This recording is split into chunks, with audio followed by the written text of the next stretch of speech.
स्वागत है आपका हमारे YouTube channel the fast exam academy पर। तो दोस्तों, आज का class UP board class 10 physics का कराया जाएगा हमारे channel the fast exam academy पर। तो जो चैप्टर नंबर 2 है यानी चैप्टर नंबर 1 है एनसीईआरटी के हिसाब से, वो लाइट का कराया जाएगा। लाइट में जो रिफ्लेक्शन है डिफ्रैक्शन है यानी कि प्रकाश का अपवर्तन और परावर्तन, इसका ये लेक्चर नंबर 10 है। ठीक है, कौन सा लेक्चर कराया जाएगा? Lecture number 10। इससे पहले जो लेक्चर कराए गए हैं पिछले लेक्चर, उनका वीडियो आपको हमारे चैनल के प्लेलिस्ट में एक अलग से प्लेलिस्ट इसका बनाया गया है, वहां पर मिल जाएगा। ठीक है, तो आगे बढ़ने से पहले अगर आप इस चैनल पर नए हो तो चैनल को सब्सक्राइब जरूर करिए। ठीक है, और बेल आइकन को दबाएं ताकि जो भी वीडियो अपलोड हो उसका नोटिफिकेशन आपको मिले। वीडियो को लाइक करें और सब्सक्राइब करें, चैनल को ज़्यादा से ज़्यादा शेयर करें दोस्तों के बीच। तो स्टार्ट करते हैं आज का क्लास। परावर्तन जो था वो हो गया है, आज हम लोग अपवर्तन की बात करेंगे। ठीक है, तो अपवर्तन में जो हमारा था प्रकाश का परावर्तन अवतल दर्पण से हो गया था। आज हम लोग बात करेंगे उत्तल दर्पण की। तो उत्तल दर्पण की विशेषताएं जो थी, उसके चिन्ह पर वस्तुओं द्वारा विभिन्न स्थितियों में जो प्रतिबिंब बनने थे वो भी कराया गया है। उत्तल दर्पण से परावर्तन का नियम कराया गया था, इसके सूत्र लिखाए गए थे। ठीक है, आज हम लोग पढ़ेंगे चिन्ह परिपाटी। चिन्ह परिपाटी जैसे मैंने आपको अवतल दर्पण का पढ़ाया था, आपको याद हो कि हमने अवतल दर्पण का कराया था, उसी तरह उत्तल दर्पण का भी होता है। ठीक है, बिना इसके आप सवाल नहीं लगा सकते। आप सवाल लगाएंगे तो हमेशा आपका आंसर क्या रहेगा? इनकरेक्ट आता रहेगा, यानी कि करेक्ट नहीं हो पाएगा। इसलिए उत्तल दर्पण के लिए चिन्ह परिपाटी पढ़ना जरूरी है, बिल्कुल वैसे ही जैसे अवतल दर्पण का पढ़े हुए हैं। और सूत्र आपका वही रहेगा, बस जो डिफरेंस रहता है वो क्या होता है? इसका चिन्ह परिपाटी। तो मान लीजिए एक उत्तल दर्पण है, जैसा हम लोग पहले भी पढ़ चुके हैं, बना देते हैं एक उत्तल दर्पण। उत्तल दर्पण क्या होता है? वह दर्पण जिसका परावर्तक पृष्ठ क्या होता है? उभरा हुआ रहता है, यानी कि प्रकाश का परावर्तन कहाँ होता है? उभरे हुए पृष्ठ से। ये इसका ध्रुव होता है, ये हमारा क्या होता है? मुख्य अक्ष। तो एक मुख्य अक्ष बना लेते हैं। ठीक है, मुख्य अक्ष बना लेते हैं। ये हमारा क्या है? मुख्य अक्ष। ठीक है, ये दर्पण का क्या है? ध्रुव है। ये फोकस है, ये वक्रता केंद्र सी है, और ये क्या होता है? अनंत होता है। ठीक है, इतनी बातें होती हैं। अब यह होता है फोकस दूरी, ध्रुव से फोकस तक की फोकस दूरी होती है, और ध्रुव से वक्रता केंद्र तक की दूरी क्या होती है? वक्रता त्रिज्या होती है। कोई वस्तु जो रखा जाएगा तो ध्रुव से फोकस वस्तु की दूरी u हो जाएगी, जो प्रतिबिंब बनेगा वो क्या होता है? v होता है। ठीक है, अब मैं आपको सभी चीजें लिखवाऊंगा धीरे धीरे एक एक करके, और आप आसानी से उसे पढ़ सकते हैं।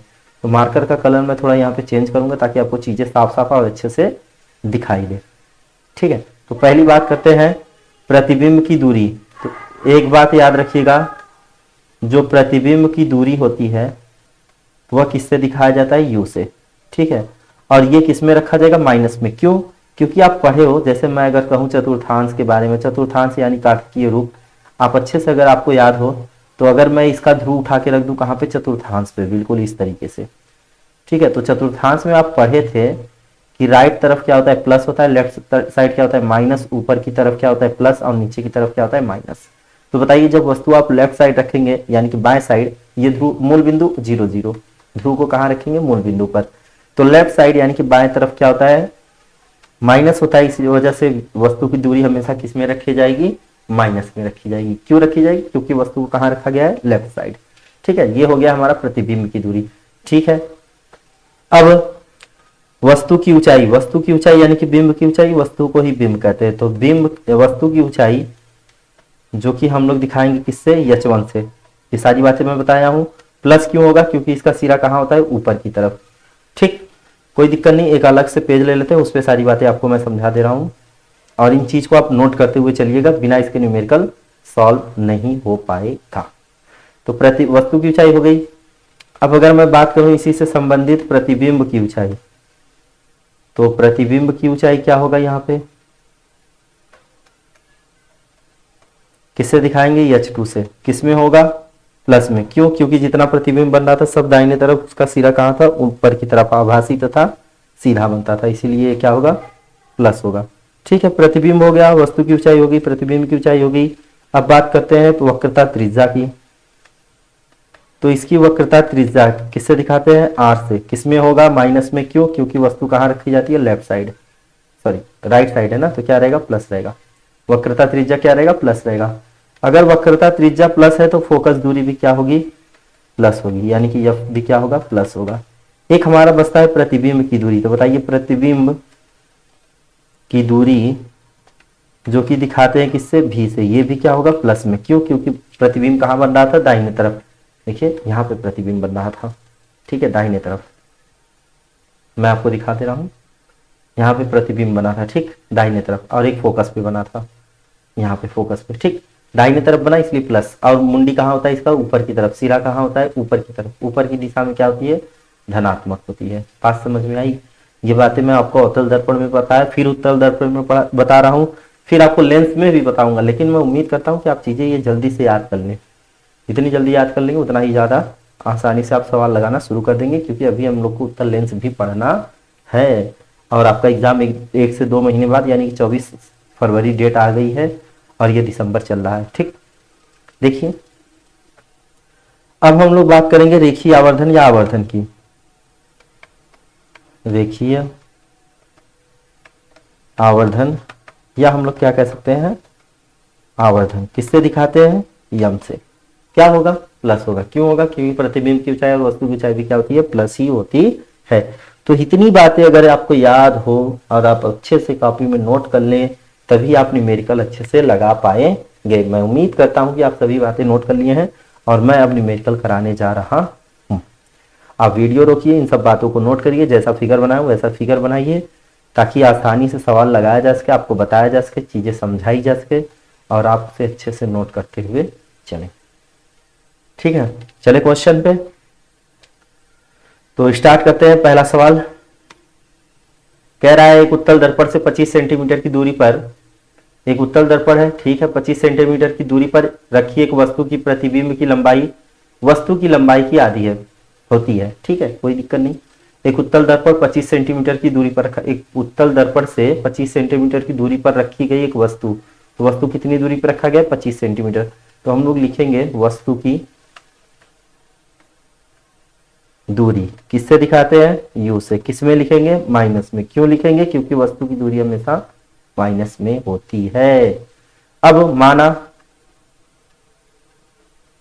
वस्तु की लंबाई, जिसे हम लोग किससे दिखाते हैं, h1 से। क्या मान लेते हैं, h ना जी, तथा या तो हम लोग कह सकते हैं तब प्रतिबिंब की लंबाई। अच्छा, तब प्रतिबिंब की लंबाई क्या होगा, h2 बराबर, कह रहा है प्रतिबिंब की लंबाई वस्तु की लंबाई की क्या है, आधी। आधी है तो पहला अगर मैं h माना हूं तो दूसरा क्या हो जाएगा, h/2। अब कह रहा है इसकी फोकस दूरी ज्ञात कीजिए। क्या ज्ञात करना है, फोकस दूरी, यानी कि u ज्ञात करना है। इतनी बातें आपको ज्ञात करनी है, ठीक। फोकस दूरी u नहीं f होता है, सॉरी माय मिस्टेक। फोकस दूरी क्या होगा, f होगा, आपको यही ज्ञात करना है। चले तो देखिए, हमें अगर f चाहिए तो आपको याद हो, अगर f चाहिए तो 1/f बराबर क्या होता था, 1/v प्लस 1/u, यानी कि मुझे ये v भी चाहिए, ये v चाहिए। अब ये v कहाँ से आएगा, तो हम लोग आवर्धन का सूत्र पढ़े हैं, h2/h1 बराबर -v/u। सभी वैल्यू को पुट करिए, कैलकुलेट करिए, जो आएगा वो क्या होगा, आंसर। और एक चीज, v किस में आएगा, प्लस में आएगा। मुझे कैसे पता, क्योंकि मैंने नियम बताया है और नियम लिखाया और नियम पढ़ा भी है, ठीक है। भी वस्तु की दूरी क्या है, प्रतिबिंब की दूरी क्या आएगी, प्लस आएगी, ठीक है। क्यों आएगी, क्योंकि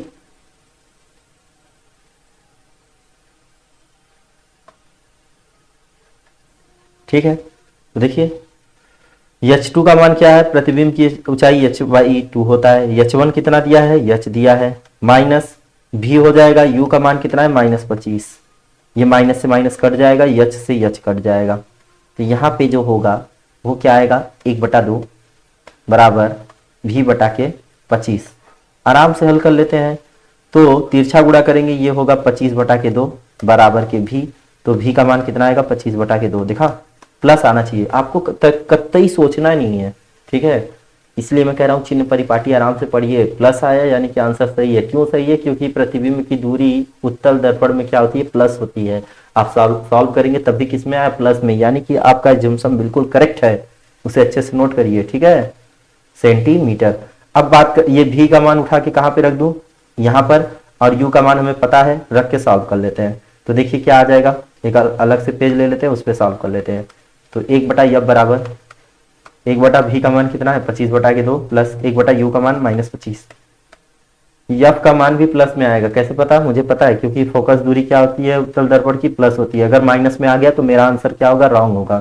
सोचिए आप एग्जाम में अगर इतना बात क्लियर है आपका कंसेप्ट, तो आप कितना सटीक लगाएंगे कि आपको आंसर पहले से पता चल गया कि मेरा प्लस में आना चाहिए, नहीं तो गलत हो जाएगा। इससे क्या होगा? अगर आपका माइनस में आ रहा है यानी आपने कैलकुलेशन गलत किया हुआ है। आपका जो भी या यू का मान रखे हो प्लस माइनस में कहीं ना कहीं मिस्टेक कर रहे हो, ये बात याद रखो। इसीलिए मैं कह रहा हूँ कि चिन्ह परिपाटी अच्छे से पढ़िए। क्यों माइनस होता है, क्यों प्लस होता है, इसका मैंने आपको तरीका ट्रिक बताया हुआ है, उसे अच्छे से याद करिए, उस पर काम करिए। अगर आपको करेक्ट आंसर हमेशा चाहिए तो प्लस माइनस क्या हो जाएगा? माइनस 1 क्या हो जाएगा? 25। तो इसका एलसीएम कितना आएगा? 25। तो बताइए 25 से भाग देंगे, 25 का 25, 2 बचेगा, ये भी कट जाएगा, 1 बचेगा। आधार बराबर हो, घात जोड़ दो, खत्म बात। मतलब हर बराबर है तो अंश जोड़ दो, जोड़ने का मतलब माइनस चिन्ह है तो माइनस होगा। 1/f बराबर कितना हो जाएगा? 2 में से 1 गया 1, 1/25। तो यफ का मान यहाँ से क्या आएगा? 25 सेंटीमीटर। यफ का मान कितना आया? 25 सेंटीमीटर। एकदम सिंपल तरीका, ठीक। कोई दिक्कत? तो इन बातों को ध्यान रखिएगा और काम करते वक्त याद रखिए कि आपको चिन्ह परिपाटी अच्छे से पढ़ना ही पढ़ना है, ठीक है। चले अगले सवाल पे। अगर किसी को डाउट हो तो आप मुझे कमेंट कर सकते हैं, वहां पे पूछ सकते हैं, मैं आपको रिप्लाई जरूर करूंगा। चलिए अगला क्वेश्चन देखिए। कह रहा है 15 सेंटीमीटर फोकस दूरी, ठीक है। तो फोकस दूरी कितना दिया है? 15 सेंटीमीटर। पहले मैं लिख दे रहा हूं, दिया है। और सबसे पहले ये देखिए कि ये कौन सी चीज दी गई, उत्तल दर्पण या अवतल दर्पण? कौन सा दर्पण है? उत्तल दर्पण। तो उत्तल दर्पण की फोकस दूरी जो होगी, उत्तल दर्पण की फोकस दूरी किससे दिखाएंगे? एफ से। किस में होगा? प्लस में होगा। मैं माइनस लिख दिया, लेकिन होना क्या चाहिए? प्लस में। क्यों होना चाहिए? क्योंकि मैंने बताया ये चीज, ठीक है, कि उत्तल दर्पण की फोकस दूरी क्या होती है? माइनस में होती है। जो मैं बता रहा हूं उसे सुनते जाओ, काम हो जाएगा ना जी। 25 सेंटीमीटर कोई भी 10 सेंटीमीटर की फोकस दूरी पर रखा गया है, 15 सेंटीमीटर फोकस दूरी के किसी उत्तल दर्पण से कोई बिंब, ये भी नहीं बिंब होना चाहिए था, बिंब यानी कि वस्तु, ठीक है। तो वस्तु की दूरी कितनी दी गई है? किससे दिखाते हैं? यू से। किसमें होना चाहिए? -10 सेंटीमीटर। कोई दिक्कत नहीं। प्रतिबिंब की स्थिति तथा प्रकृति ज्ञात कीजिए। स्थिति मतलब दाहिने, मतलब वास्तविक बने, मतलब स्थिति मतलब उसकी दूरी बताएंगे भी निकाल कर। उसके अलावा ये भी बता देंगे प्रकृति मतलब आभासी है या वास्तविक है, उल्टा है या सीधा है, ठीक है ना। तो हमें बताना है प्रकृति इसकी, किसकी प्रकृति? प्रतिबिंब की। और एक बताना है प्रतिबिंब की दूरी। कोई दिक्कत किसी को तो बताइए। प्रतिबिंब की दूरी किससे दिखाते हैं? भी से। कोई दिक्कत नहीं, सभी चीजें एकदम बेसिकली हल करिए, जरा सभी मत सोचिए। चिन्ह परिपाटी याद करिए, थियरी अच्छे से तैयार करिए, न्यूमेरिकल तो एकदम आसान हो जाएगा, ठीक है। अक्सर बच्चे न्यूमेरिकल लाइट का लगाने में गलती करते हैं, लेकिन मैं गारंटी देता हूँ एक भी क्वेश्चन गलत नहीं होगा, चाहे आप जितना भी बड़ा क्वेश्चन ला दीजिए। 1/f बराबर 1/v प्लस 1/u। चलिए रखिए, मान रखिए। f का मान कितना है? 15। v का मान हमें निकालना है, u का मान कितना है? -10। माइनस में क्यों होगा? क्योंकि प्रतिबिंब की दूरी, वस्तु की दूरी हमेशा माइनस में रखेंगे। और मैं बता दूं v का मान प्लस आना चाहिए। क्यों आना चाहिए? क्योंकि उत्तल दर्पण में प्रतिबिंब की दूरी हमेशा किस में रहेगी? प्लस में रहेगी। क्यों प्लस में रहेगी? क्योंकि दर्पण के दाहिने तरफ बनेगा। दाहिने तरफ मतलब बनने का मतलब कार्तिकीय तल में जो मूल बिंदु से दाहिने तरफ होता है वो क्या होता है? प्लस होता है। बाएं तरफ वाला माइनस होता है, ऊपर वाला प्लस होता है, नीचे वाला क्या होता है? माइनस होता है। यही होता है कार्तिकीय रूप, दाहिने तरफ प्लस, बाएं तरफ माइनस, ऊपर तरफ प्लस, नीचे की तरफ माइनस। तो आप यहीं पे दर्पण रखे थे, प्रतिबिंब हमेशा कहाँ बन रहा था? दाहिने तरफ, इसीलिए हमेशा क्या होगा? प्लस होगा, ठीक है। इस तरीके से चीजें पढ़िए, ठीक। 1/v होगा, प्लस माइनस क्या होगा? माइनस होगा। तो ठीक है, 1/15 है, माइनस में इधर आएगा क्या हो जाएगा? प्लस 1/10 बराबर क्या हो जाएगा? 1/v। ठीक है, मैं इसे हटा दे रहा हूँ, मुझे थोड़ा स्पेस चाहिए सॉल्व करने को, मैं हटा दे रहा हूँ। अगर आपको नोट करना हो तो वीडियो रोकिए, नोट करिए और नोट तो आप जरूर बनाइए, ठीक है। अब यहाँ से क्या मिलेगा, 1/v बराबर 1/15 प्लस 1/10। कोई दिक्कत नहीं, 15 और 10 का एलसीएम 30 आता है, लेकिन मैं आपको निकाल के दिखा दे रहा हूँ। 2 से कट करेंगे 15 रहेगा, ये 5 होगा, 3 से कट करेंगे 5 होगा, फिर 5 होगा, 5 से कट करेंगे 1 और 1 हो जाएगा। तो ये कितना आ जाएगा, 2 तिया के 6, 6 5 के 30। तो यानी कि 15 और 10 का लस कितना आता है, 30 आता है। अब मैं इसे वापस से रख के हल कर दे रहा हूँ। अगर आप में से किसी को नोट करना हो तो वीडियो रोक कर नोट कर लीजिए, ठीक है। पढ़िए, मेहनत से जाग जाइए एकदम से। कितना है, 30 है। 15 दुना के 30, 2 एक्का के 2, 10 एक्का 10, 10 तिया के 30, 3 इकाई 3। तो 1/v बराबर भिन्न का जोड़ घटाना, 2 और 3 कितना हो जाएगा, 5, 5/30, 5 एक्का 5, 5 छक्का 30, यानी कि 1/v बराबर 1/6, सॉरी 1/v बराबर 1/6। तो अंश को हर में, हर को अंश में लिखने पर v का मान कितना आएगा, 6 सेंटीमीटर। कोई दिक्कत नहीं। इसकी प्रकृति क्या होगी, यहाँ पे लिख ले रहा हूँ, क्वेश्चन जो आपको पता वही लिख ले रहा हूँ अलग से। तो v का मान प्लस आया, तो v का मान प्लस आने का मतलब क्या होगा, वास्तविक, आभासी तथा सीधा। यहाँ पे मैं इसकी प्रकृति लिख दे रहा हूँ, ठीक है। क्या होगा, आभासी तथा सीधा। शिक्षा लिखने जा रहा तो सीधा रहेगा।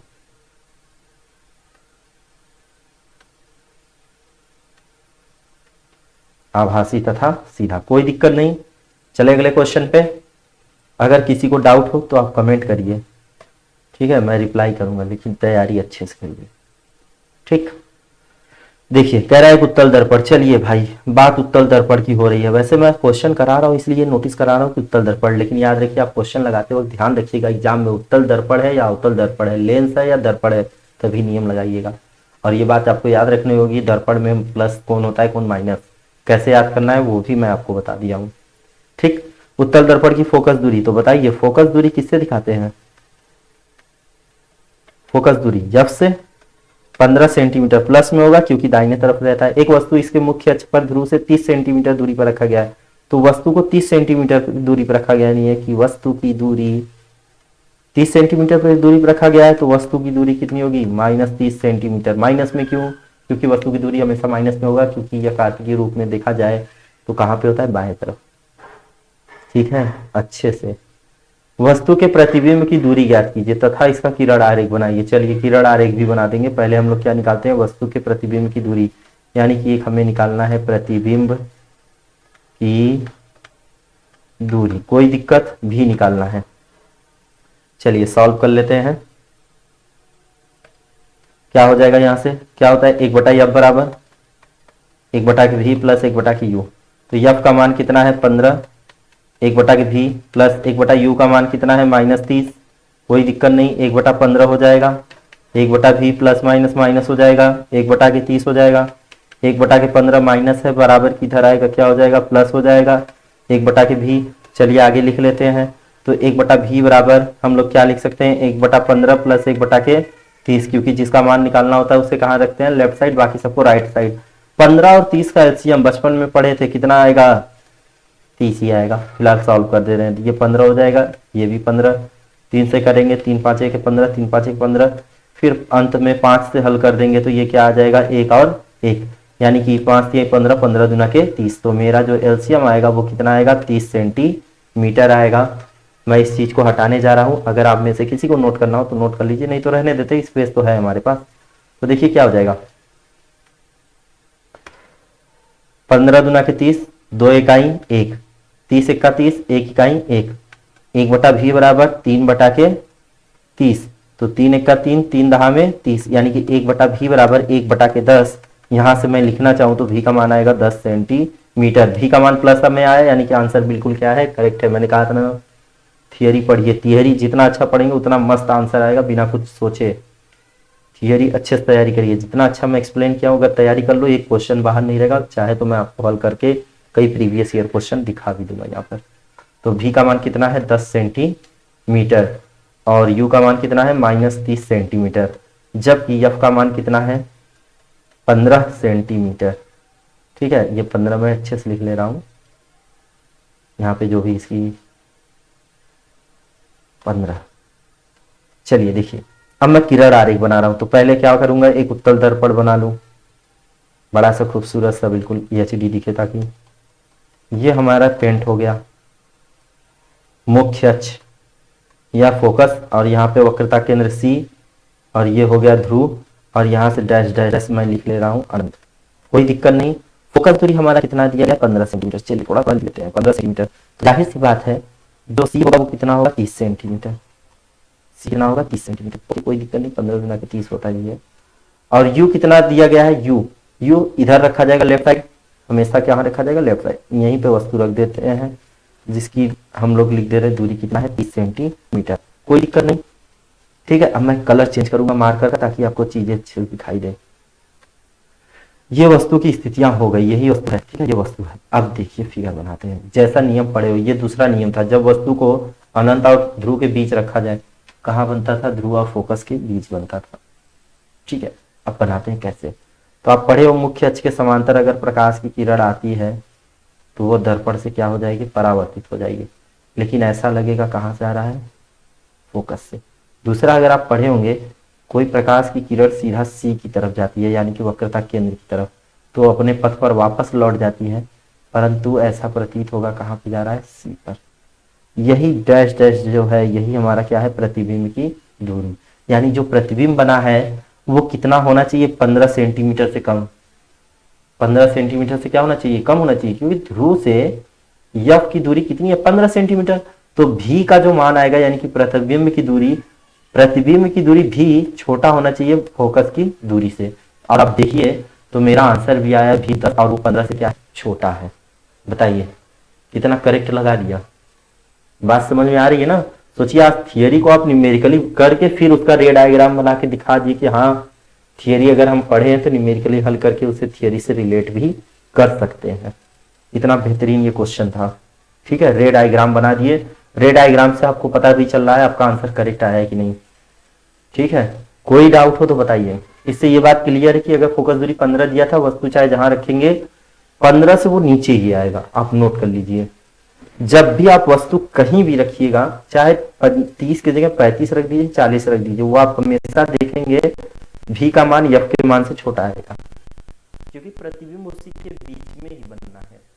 अगर आप अनंत पे रखेंगे तब बहुत ज्यादा, क्योंकि प्रतिबिंब उसी के बीच में ही बनना है। अगर आप अनंत पे रखेंगे तब बहुत ज्यादा दूर जाके कहां बनेगा, फोकस पे। यानी जब वस्तु अनंत पे रखेंगे तब जाके जो प्रतिबिंब बनेगा वो कहां बनेगा, फोकस पे बनेगा, ठीक है। कहां बनेगा, फोकस पे। ये बात याद रखिएगा। कोई दिक्कत, और ये मैं दिखा भी दूंगा अभी, मानव नेत्र का जब क्वेश्चन कराऊंगा उसमें दिखाऊंगा, ठीक है। अगर u इनफाइनाइट, जैसे मैं इसी में रख दूं u इनफाइनाइट, तो बताइए 1/f बराबर क्या होगा, 1/v प्लस 1/q। u का मान इनफाइनाइट, तो 1/इनफाइनाइट का मान क्या हो जाएगा, 0। जब ये 0 हो जाएगा तो v बराबर किसके हो जाएगा, f के। यानी कि जो प्रतिबिंब बनेगा वो फोकस दूरी के बराबर बनेगा। बात बताओ, समझ में आया। ऐसे ऐसे लगाना है, ठीक।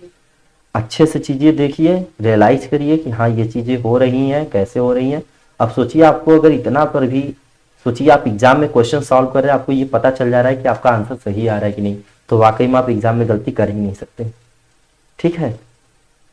तो आज की वीडियो में इतना ही। अगले लेक्चर में मैं कुछ क्वेश्चन और भी कराऊंगा।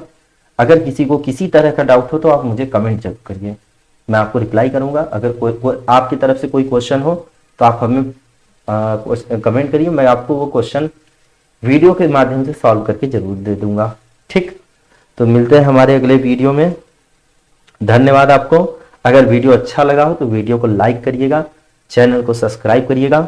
मिलते हैं अगले वीडियो में, बाय बाय।